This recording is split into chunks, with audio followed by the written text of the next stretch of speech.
বৃষ্টি আসছে মনে হচ্ছে, আকাশ মেঘ করে এসেছে, আসুক।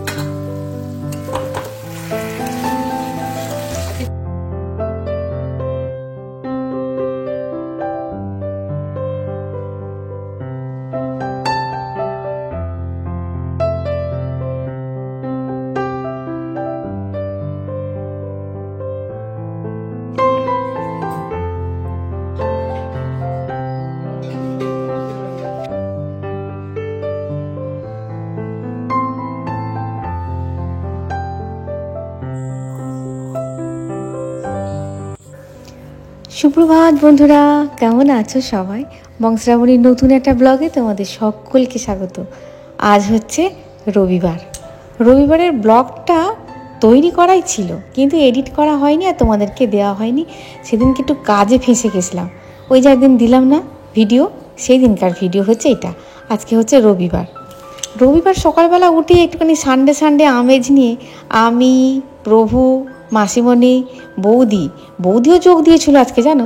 4 জনে মিলে মানে চা নিয়ে, মানে দ্বিতীয় দফার চাটাকে নিয়ে অনেকক্ষণ ধরে বসেছিলাম।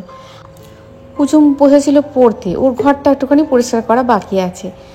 ফুলদানিটাতে আরও 2টো নতুন ফুল যোগ দিয়ে একটুখানি জল ছিটিয়ে রেখে দিলাম। কাপড় কাচার আগেই চলে এসেছিলাম এই ঘরটা পরিষ্কার করতে। এখন আমার কাপড় কাচা হয়ে গেছে, তারপরে আমি দ্বিতীয় দফা চা খেতে বসেছি। মাসিমণিকে ফুল তুলে দিলাম, ঠাকুর ঘর পরিষ্কার করে দিলাম, কাপড় টাপড় কেচে ওকে বললাম উঠে পড়। ও মা যেহেতু পড়তে বসে পড়েছে, না এখন উঠবো না, ব্যাস ওইভাবেই রেখে দিয়েছিলাম। আমি ভাবলাম যে থাক, এইভাবেই থাক, কেননা বিছানা চাদরটা একেবারে পাল্টে দেব। আমাদের সময় পড়ার ঘরই পেতাম না, জানো। ওপরে যদি পড়তে বসতাম, ঘর তো সেরকম ছিল না, তখন ছিল সেরকম ঘর, তখন সবেরই অভাব ছিল। এখনকার ছেলে মেয়েদের সব পেয়েও যেন কিছুই নেই তাদের, কোনো ঘরই মনের মতো নয়। এই ঘরটা বসলে ওই ঘরটা চাই, ওই ঘরটা বসলে সেই ঘরটা চাই। আসলে অনেক কিছু না চাইতে এরা পেয়ে গেছে। আমরা সকালবেলা পড়তে বসলে ছোটোবেলায় ওপরে বসলে নিচে নাম, ওপরে ঝাড়বো, নিচে বসলে নিচে থেকে ওপরে ওঠ, বা অন্য ঘরে যা, অন্য জায়গায় যা, নিচেটা পরিষ্কার করবো, ব্যাস। আর আমার বাবা খুব রেগে যেত, মেয়েটা পড়তে বসেছে, তোমাকে ডিস্টার্ব করছো কেন, ও যেখানে বসেছে বসুক। ও মা সে তো শুনতোই না, মাও শুনতো না, ঠাকুমাও শুনতো না। পাপি চলে যেত, ব্যাস। তারপরে আমাকে বলতো ওট ওট ওট ওট, ওসব ভাত দে, ওঠ, বাসি ঘর আগে ঠিকঠাক করতে হবে। আর মা ঠাকুমাদের এই চিরাচরিত ডিসিপ্লিনটা ছিল বলেই, এই যে পরিষ্কার পরিচ্ছন্ন বাতি কি বলো যাই বলো, ছিল বলে আমাদের মনে সেই সংস্কারটাই বদ্ধভাবে বসে আছে যে পরিষ্কার পরিচ্ছন্নতা মানেই কিন্তু সৌন্দর্যতা, আর সেটি মঙ্গল সহায়ক। বৃষ্টি হবে, আজকেও মনে হচ্ছে বৃষ্টি হবে, মেঘটা ঘোলাচ্ছে। হোক, একবার आंख उठाकर तो देखो, शायद नजर ही बदल जाए। एक बार आंख उठाकर तो देखो, शायद नजर बदल जाए। एक बार मन से बुला कर तो देखो, तुम्हारा वापस जाने का इरादा ही बदल जाए। এরকমই মনে হয়। বাহ বাহ বাহ বাহ বাহ, নিজেই বলে বাহ বাহ বাহ বাহ বাহ। আমরা যেন কলেজ লাইফে এরকম করতাম, জানো, ভুল ভাল সব বলতাম। আমরা বলতে হাত, এটা নয় এটা, হ্যাঁ হ্যাঁ হ্যাঁ হ্যাঁ হ্যাঁ। আচ্ছা বাবু ভাত, ভাত একটু দেরিতেই চাপাচ্ছি, কেন বলো তো? দাঁড়াও দেখাচ্ছি। চালকাণ্ড তোমাদের বলছি না, ভাতের চালটা এমন নিয়ে এসেছে গো, আর নিয়ে আসবে 1 বস্তা করে, নাও এবার খাও। ভালো হলে তো ভালো, খুবই ভালো, বলি খুব ভালো হয়েছে চালটা, জানো। বইয়েরা বলে দেখবে, এই জিনিসটা নিয়ে এসেছো জানো খুব ভালো, এই চালটা নিয়ে এসেছো খুব ভালো, বা এই জিনিসটা নিয়ে এসেছো খুব ভালো। সেদিকে মাছটা কিন্তু কিনে নিয়ে এসেছিলে খুব ভালো। বড়গুলো বলে না, নাই বলুক, নাই বলি বলো। ইগো লাগে ইগো। বাবা চালের কৌটো কোথায় গো মাসিমণি? চালের কৌটো, ও বস্তাটাতে আছে, বস্তা থেকে আলা হয়নি। ওই চালটা নিয়ে এসেছে, চালটা গন্ডগোলের চাল, আবার একটা স্যাম্পেল চাল নিয়ে এসেছে, বলছে এটা থেকে রান্না করে দেখবে, যদি ভালো হয় তাহলে এই বস্তাটা আবার চলে যাবে, ওই আর এই বস্তাটা আসবে, দেখা যাক এখন এটা দিয়ে রান্না করব। চালের কৌটোটা, এগুলো আমরা মিলের চাল খাই না, জানো তো, মিলের চাল বলতে সাদা ধপধপে হবে, একটা একটা গোটা গোটা হবে, সাদা ধপধপে। মিলের চাল বলতে কি ওই তোমার ওই চালের ওপরের স্তরটাকে তুলে দিয়ে যে ভিতরের জিনিসটাকে নিয়ে খায়, এটা হলো মিলের চাল। আর এগুলো এগুলো কিরকম চাল বলো তো? আমরা এই চালগুলো খাই মানে বাড়ির লোকেরা তৈরি করে। হ্যাঁ, মানে এগুলো কি চাল বলে, এগুলো মানে ঘরোয়া চাল বলে। হ্যাঁ, লোকাল চাল যেটাকে বলে, একটা মিলের চাল একটা লোকাল চাল। এটা লোকাল চাল লোকেরা তৈরি করে বাড়িতে, সেদ্ধ শুকনো করে তৈরি করে, সেই চাল খায়। সেই চালের মিষ্টতা বেশি। কিন্তু মিলের চালগুলো চোখ কান বুঝে রান্না করা যায়, বুঝলেন? ওতে গলে যাওয়ার সম্ভাবনা থাকে না। দাও মাসিমণি পেঁয়াজ আর ওই আদা আর রসুন কুটে দিয়েছে। চলো আর চাপিয়ে দিই। আজকে এনেছে একটু খাসির মাংস। কুচুম খেতেও পারে, নাও খেতে পারে। কুচুমের একটা বাড়িতে নিমন্ত্রণ আছে, বলেছে আমি যেতেও পারি নাও পারি। আমি বলছি ঠিক করে বল, যেতেও পারি নাও পারি মানে? কুচুম হয়তো খাবে না, হয়তো মানে মনে হচ্ছে খাবে না। আর মাসিমণি বাড়ি চলে যাব করছে। আর আমার মাসিমণি খাসির মাংসটা খায়, মুরগির মাংস খায় না। কিন্তু যেহেতু প্রেসমেকার বসানো আছে, হার্টের একটু প্রবলেমও আছে, সেই হেতু মানে ডাক্তার একদমই খেতে নিষেধ করেছে তা নয়, বলেছে খেতে 2 পিসের বেশি খাবেন না। তা ভয়ে মহে 2 পিস খাই। আলাম খাও তো, যতদিন পারছো খাও। খুব বড় বড় প্যাকেট আমি নুনের আনি না, ছোট ছোট প্যাকেট আনি, ওই 4-5টা মতো নিয়ে আসি। কেন বলো তো? নুনের জায়গা আমি কোনো সময় ফাঁকা রাখি না, এবং রাখা উচিত নয়। বাস্তু মতে নুনের জায়গা পুরোপুরি ফাঁকা করে রাখা উচিত নয়। নুনের জায়গা একটু অন্তত ভরে রাখতে হয়। যেটা প্রতিদিন ব্যবহার করছো সেটার কথা বলছি না, যেটা মেন ডিলার সেটার কথা বলছি। সেটা ফাঁকা রাখবে না, সেটা একটু অন্তত ভরে রেখে উত্তর দিকে রাখবে। আর এই যে শোল মাছ, আগের দিনে শোল মাছটা করার সময় আমার মনে ছিল না, তোমাদেরকে কথাটা বলবো। শোল মাছের কথা বলি। শোল মাছ আর ল্যাঠা মাছ বৃহস্পতিবার আর মঙ্গলবার না করারই চেষ্টা করবে। অনেকের হয়তো মনে হতে পারে শ্রাবণী তুমি খুব কুসংস্কার যুক্ত, তাদের কাছে আমার বলার কিছু নেই। কিন্তু যারা মানো বা যারা মানতে ভালোবাসো কিছু কিছু বাস্তুর জিনিস, তাদের জন্য বলি এই শোল মাছ আর ল্যাঠা মাছ বৃহস্পতিবার মঙ্গলবার দিন করবে না। দেখবে অনেক বাড়িতে আছে শোল, বোয়াল, ল্যাঠা তিনটেই ঢোকে না।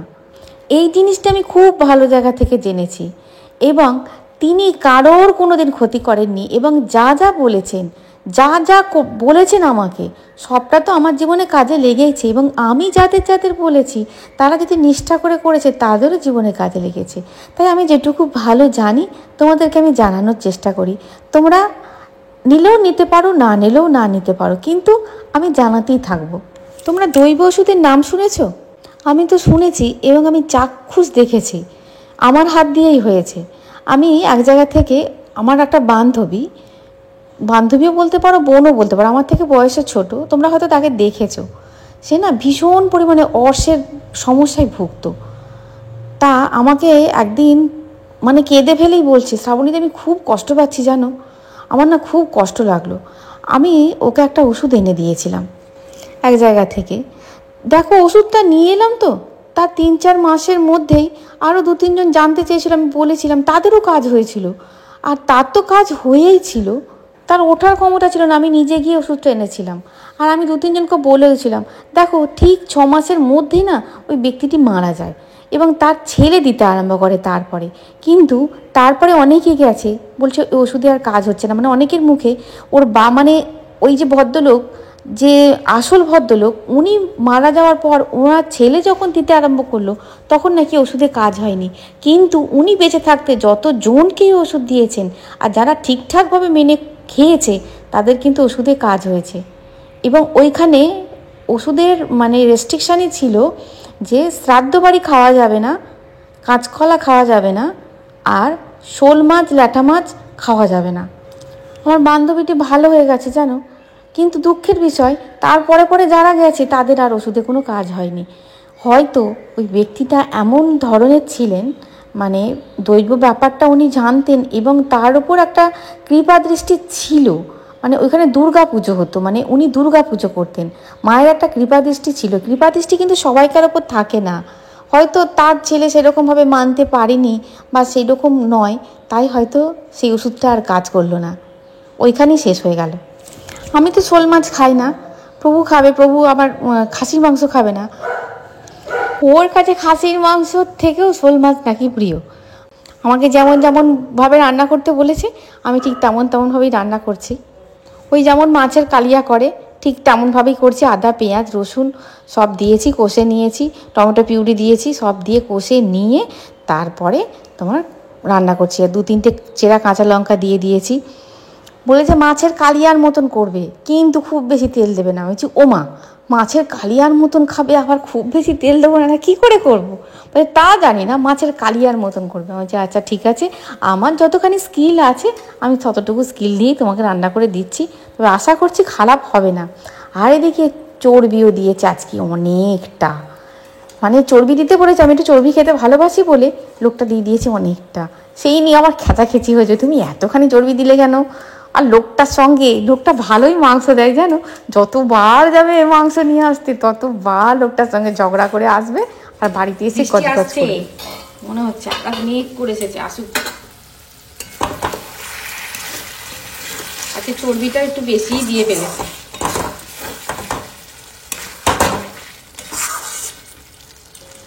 এদিকে বৃষ্টিও এসে গেছে, আর কুচুম ফাইনালি জানিয়ে দিল আমি বাড়িতে খাবো না, ও নিমন্ত্রণে বাড়ি যাচ্ছে খেতে। আমি যে আচ্ছা ঠিক আছে, বৃষ্টিটা হচ্ছে বেশ ভালো, 2 দিন অন্তর অন্তর, ভালোই লাগছে জানো। গরমটা খুব পড়েছিল না, ভীষণ পড়েছিল গরমটা, সেই জায়গায় এরকম মাঝে মাঝে বৃষ্টি হলে ভালোই লাগে। তবে একটুখানি ক্ষতিও হবে, আমাদের এখানে গ্রাম তো, আমাদের এখানে ধান টান অতখানি সব তোলা হয়নি, যাকগে আর কি করা যাবে। কিন্তু ঠান্ডা একদম, খাসির মাংস আর ঠান্ডা ওয়েদার হয়ে গেল, যেমন জমে যাবে পুরো। আর তোমাদের একজন বলেছো যে শ্রাবণী বালতিতে জল ধরে রাখবে, বৃষ্টির জল ইনডোর গাছে দেবে, কথাটা কিন্তু মন্দ বলেনি জানো। আমি না বালতির জল মানে বালতি রেখে দেবো এইবার থেকে। এটা তো আমি পরে ভয়েস দিচ্ছি, এটা রবিবারে, হ্যাঁ, এরপরে যখন জল হবে মানে অবস্থা বুঝে ব্যবস্থা করব, বালতি রেখে দেবো। চলো কি রান্না হয়েছে দেখিয়ে দিই। আমরা খাসির মাংস খেয়ে খুশ হয়ে যাব, আর প্রভু শোল মাছ খেয়ে খুশ হয়ে যাবে। বলেছিল শোল মাছটাই করবে, আর অন্য কিচ্ছু করবে না। অন্য কিছু করবো না কি গো, শোল মাছটাকে প্রথম থেকে শেষ পর্যন্ত খাবে। আবার একটুখানি চাপ মুগের ডাল, মানে চাপ ঠিক নয়, একটুখানি মানে আমরাও 1 হাতা করে নেব, একটুখানি মুগের ডাল করেছি, একটুখানি ঘি গরম মশলা দিয়ে মুগের ডাল করেছি। আর করেছি ছোটো ছোটো আলু ভাজা, মাসিমণি চলে যাবে, আনলাম না একটুখানি আলু ভেজে দিই, এই আলু ভাজাগুলো খেতে খুব ভালোবাসে। আর এই যে শোল মাছের কালিয়া হয়েছে কি না জানি না, তবে পরে ভয়েস দিচ্ছি তো, বলছে নাকি খুব সুন্দর খেতে হয়েছিল। আমি জাগবে বাবা, না হলে বলবে তুমি নিজে খাও না, ওরকম রান্না করেছো। আর খাসির মাংসটা খুব লাল হয়নি, কেননা আমার মাসিমণিও অর্শের রুগী, ওই জন্য আমি শুকনো লঙ্কাটা খুব একটা বেশি দিইনি। আর কাশ্মীরি লঙ্কা গুঁড়ো আমি ব্যবহার করি না, আমার ওই স্মেলটা ভালো লাগে না, না হলে লাল হতো। কাঁচা লঙ্কা দিয়ে রান্না করেছি। আমার মা আর মাসিমণি মুড়ি খেকো দলের লোক, ওই আলু ভাজা করেছি, ওই আলু ভাজা দিয়ে মুড়ি খেয়েছে, চানাচুর দিয়ে, শশা দিয়ে, পেঁয়াজ কুচুনি দিয়ে ও খেয়েছে। মাসিমণিকে বললাম একটু কর্নফ্লেক্স খাও, বলছে না বাপু ওই জিনিস আমার ভালো লাগছে না খেতে। একদিন জোর করে দিয়েছিলাম জানো, আমি যে খাও তো, বলছে না আমার ভালো লাগছে না খেতে, তার থেকে দুধ চিঁড়ে ভালো। আজকে রবিবার সকালটুকু খুব আরাম করেই গেছে, আজকে ব্রেকফাস্টে সেরকম কিছু করতে হয়নি। কুসুমকে জিজ্ঞাসা করলাম কি করব আজকে রবিবার, বলছে আমি আজকে ওটস খাবো। ও দুধ দিয়ে, ওটস দিয়ে, কলা দিয়ে, যেমন আমি এই ড্রাই ফ্রুটসগুলো নিচ্ছি ওরমভাবে নিয়ে ও ওটস খায়, ও খেতে খুব ভালোবাসে। আর আমি একটুখানি কর্নফ্লেক্স খাচ্ছি। প্রভু চা খেয়ে গল্প করে বেরিয়ে গেছে, ও বলেছিল আমি এসে খাবো, কয় এখনও পর্যন্ত তো আসেনি, আবার এবার মনে হয় একবারে দুপুরবেলা এসেই খাবে। এখন বাজে প্রায় 11টা 10 মতন বাজে, প্রচণ্ড খিদে পেয়ে গেছে। বললাম না আগে একটুখানি খাই, নাহলে আর ইঞ্জিন চলছে না।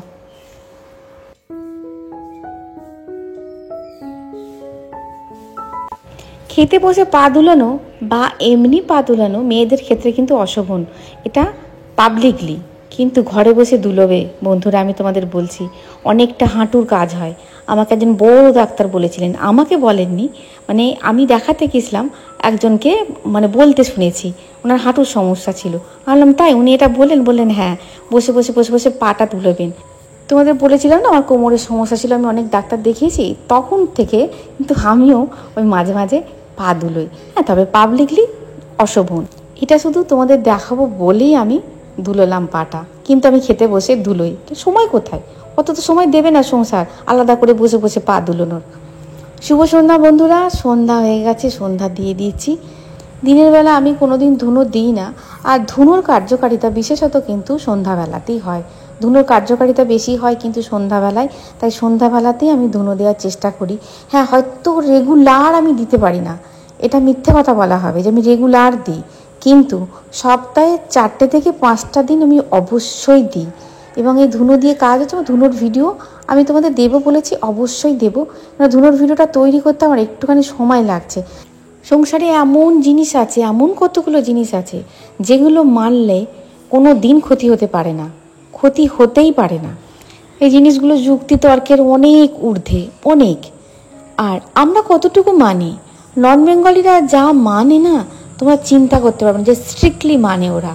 আমরা কতটুকু মানি, আমরা মানার আগেই যুক্তি খাড়া করি, বিশ্বাস খাড়া করি, মানে যুক্তি তো আগেই খাড়া করব। এটা করলে যদি এটা হয় তাহলে এটা কেন হবে না, ওটা করলে যদি এটা হয় তাহলে ওটা কেন হবে না। ওই যুক্তিতর্কের মধ্যে আমি যাই না, আমি মানি, আমি ফল পেয়েছি, তোমাদেরকে সেটাই আমি শেয়ার করি। চলো, প্রভু এসে গেছে, ওনার হাত পা ধোয়াও হয়ে গেছে, ওনাকে আবার খেতে দিতে হবে। একটু পাস্তা সিদ্ধ করে রেখেছি, একটু হালকা করে ওটাই করব, সবাই মিলেই খাবো। আমি যেদিনই ধুনো দিই, যে প্রসেসেই দিই, আমি প্রত্যেক দিন ধুনো কিন্তু সব জায়গাতেই দেখাই, বাড়ির সমস্ত জায়গাতেই দেখাই, শুধু একটুখানি দেখিয়ে আমি রেখে দিই না, সমস্ত জায়গাতে দেখিয়ে আবার আমি এই ধুনোটিকে বাইরে রেখে দিই। চলো, এখানে পাস্তা রেডি হয়ে গেছে, একদম নিরামিষ করে করেছি, কেননা খাসির মাংস খাওয়া হয়েছে তো। আমি তো খাবোই নই, এই 2-4টে মুখে দেবো শুধু টেস্ট করার জন্য। কেননা খাসির মাংস খেলে না, যতটুকুই খাও না কেন, একটু ডাইজেস্টের সময় লাগে, সেই সময়টুকু শরীরকে দিতে হয়। দেখেছো, দিয়ে গেলাম হাতে, আবার ওটাকে নামিয়ে রাখলো, আবার বকাঝকা করে ওপরে তুললো। পেঁয়াজ কখনই বিছানায় রেখে খাওয়া মোটেই উচিত নয়। ভিডিওটা শেষ করতে পরের দিন হয়ে গেল। এটা কি হচ্ছে, কি হচ্ছে এটা? গান টান শোনাচ্ছ না, কিছু নয়, মুখটুক দেখাচ্ছ না বেশি, গল্পগুজব করছো না। গল্পগুজব করতে আমারও ইচ্ছা করছে, কিন্তু উটকো কতগুলো কাজ এমন জমে যাচ্ছে না, এমন চেপে গেছে, সবটুকু শেয়ার করতে পারা যায় না সব সময় ভিডিওতে। তা উটকো কতগুলো কাজ ওই তোমার সংসারের কাজের মধ্যে আমাকে করে নিতে হচ্ছে। প্রভু দিয়েছে কতগুলো জিম্মেদারি কাঁধে, আবার আমার নিজের কতগুলো আছে, কতগুলো কাজ করতে গিয়ে সব গন্ডগোল হয়ে যাচ্ছে। ওই জন্য কাজ, মানে কি বলবো, কাজ করার ভিডিও তুলে নিয়েছি, তার মধ্যেই তোমাদেরকে গল্প হয়ে যাচ্ছে তার মধ্যে থেকেই। আর আলাদা করে কিছু হচ্ছে না, গান শোনানো হচ্ছে না, একদম সত্যি ভারী অন্যায়, গান শোনানো হচ্ছে না, শোনাবো। তাহলে ভিডিওটা এখানেই শেষ করলাম, পরের ভিডিও দেখা হচ্ছে। খুব ভালো থাকবে, খুব সুস্থ থাকবে, টাটা।